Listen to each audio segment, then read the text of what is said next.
온라인 수업으로 인해 우리 아이들이 학습 격차가 커졌다는 것은 누구나 인정할 것입니다. 그런데 그렇게 심각해진 학습 격차를 줄이기 위해 초등교사도 노력을 하는데 심각한 고민이 있습니다. 과연 무엇일까요?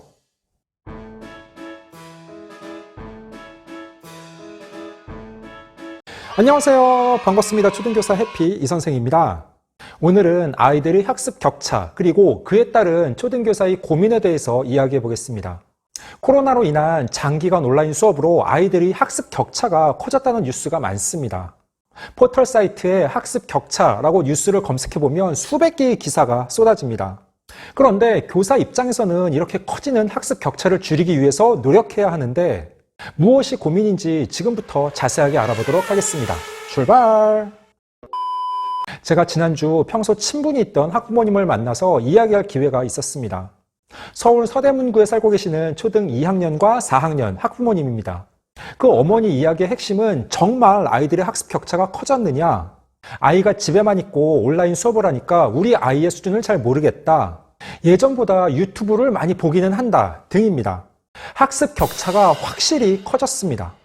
이건 저뿐만 아니라 다른 학년, 다른 학교, 다른 지역에 있는 대부분의 선생님들도 모두 공감하는 부분입니다.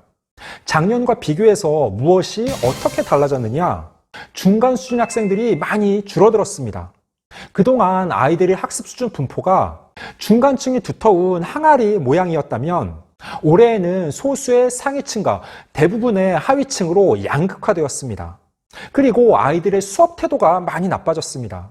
수업 시간에 집중하는 시간이 짧고 계속 산만하며 딴짓을 합니다.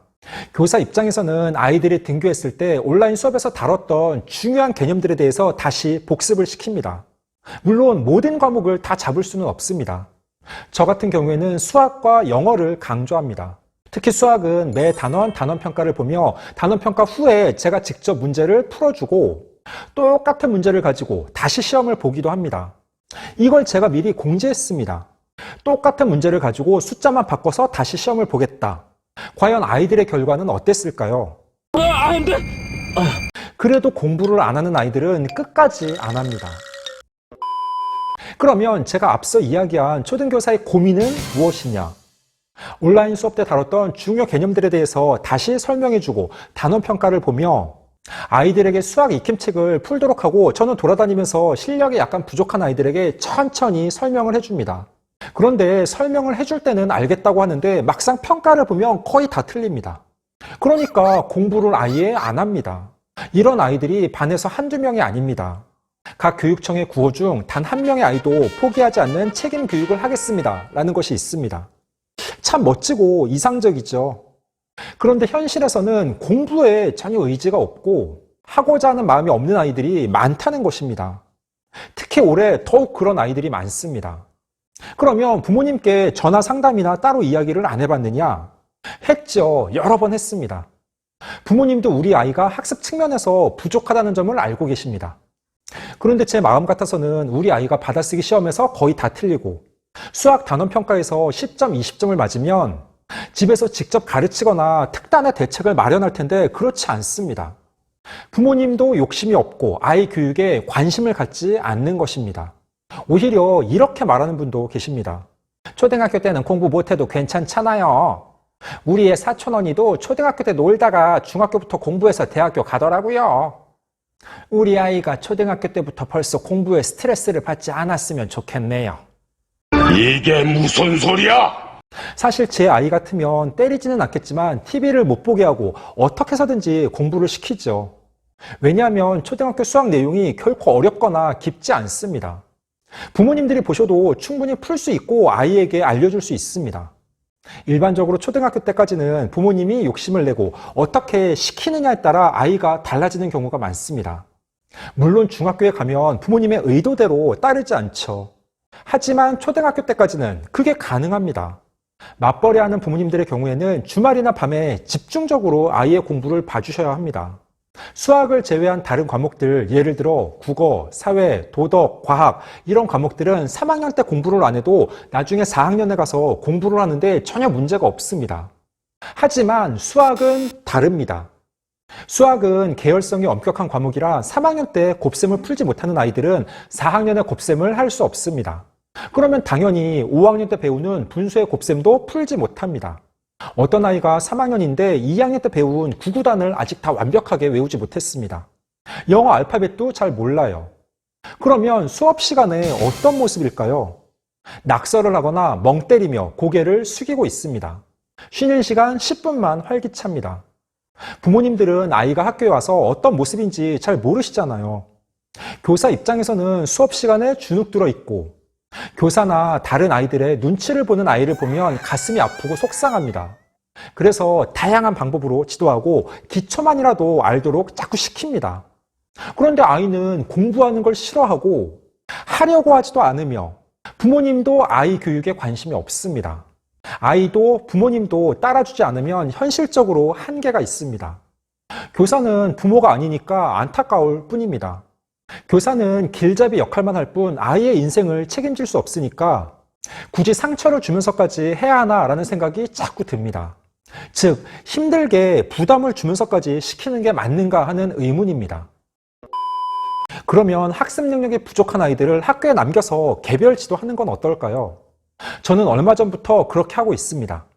학부모님들께 사전 동의를 구해서 일주일에 2번씩 몇 명의 아이들을 교실에 남게 해서 수학과 영어를 개별 지도합니다.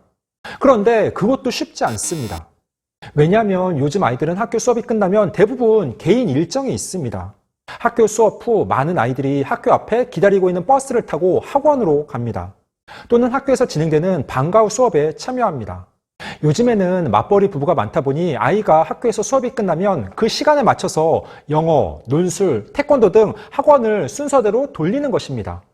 그리고 학교에 남아서 지도하는 걸 아이가 싫어해서 부모님이 반대하면 교사는 어쩔 수가 없습니다.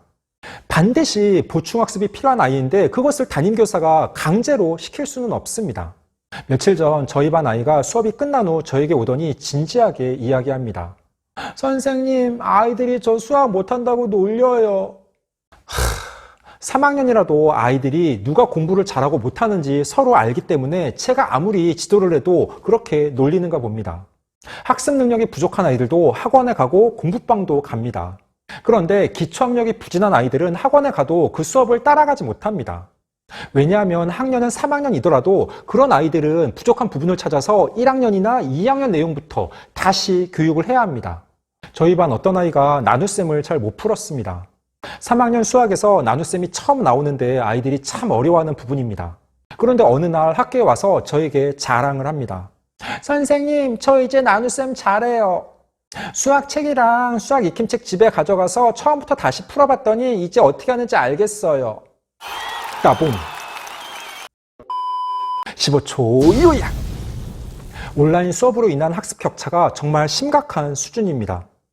중간층 아이들이 사라지고 잘하는 소수와 못하는 다수의 아이들로 교실의 모습이 변하고 있습니다. 교사로서 문제의식을 가지고 최선을 다해서 교육시키겠습니다. 저뿐만 아니라 이 땅의 많은 선생님들이 노력하고 있습니다. 아침 활동 시간 수학 문제를 풀고 매 단원 단원 평가, 차근차근 알기 쉽게 수학 개념을 설명해주며 시간표를 탄력적으로 조정해서 수학 공부 시간을 늘릴 생각입니다. 하지만 부모님들도 우리 아이의 기초학습, 특히 수학 실력에 관심을 갖고 가정에서 지도해 주시기 바랍니다. 물론 학교에서 교사의 역할이 중요함을 잘 알고 있습니다. 만약 저의 노력으로 1학년 수준이던 아이의 연산 실력을 3학년 수준까지 끌어올려서 내년에 4학년에 보내고 알파벳을 전혀 모르고 영어를 읽지 못하던 아이가 알파벳을 완벽하게 알고 영어를 읽을 수 있다면 그것은 의미 있는 일이라고 생각합니다.